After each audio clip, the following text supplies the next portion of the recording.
Hey guys, Advent Day 17. And today's story is about Nicodemus, who I wouldn't necessarily call an aggressor, but he was part of the Pharisees, part of the Sanhedrin, which is the highest kind of governing body within the Jewish church. And they, as a whole, were very aggressive and threatened by Jesus because of his claims to be God. But Nicodemus, still a religious elite, still a member of this leading body of the temple, of the Jewish community, has seen what Jesus has done and starts to have sort of a prick in his heart and spirit. And I think we can assume sort of starts to believe, but is afraid because of his position.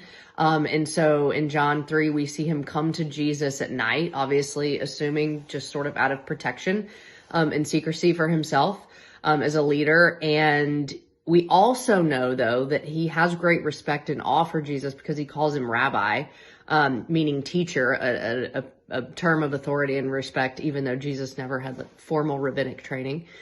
So that says a lot. And he says, anybody who has these powers must be from God. Like, I believe you're from God. And then Jesus goes into a big teaching about eternal life and being born again.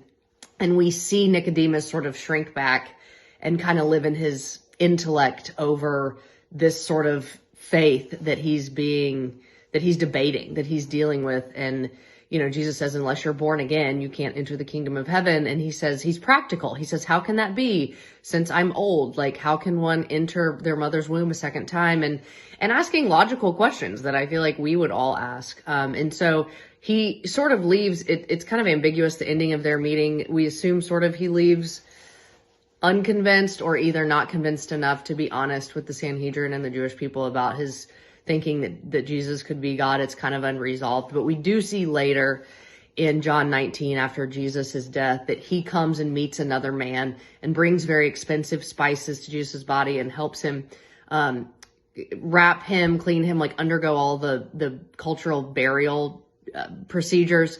So I feel like that's a showing of his heart was moved. He knew that an initial sort of calling to go to Jesus, to honor him as God himself, was affirmed after Jesus' death. And so he goes to help with his body. So it's a very, very unlikely believer. It's kind of ambiguous. I don't have the training to say whether he, surrendered and became a follower of Christ or not. But I think it's another important story of someone who had all of the training and intellectual and political reason to doubt, and yet still kind of came back in childlike and risky faith to honor Jesus, who I think deep down he probably did know was God.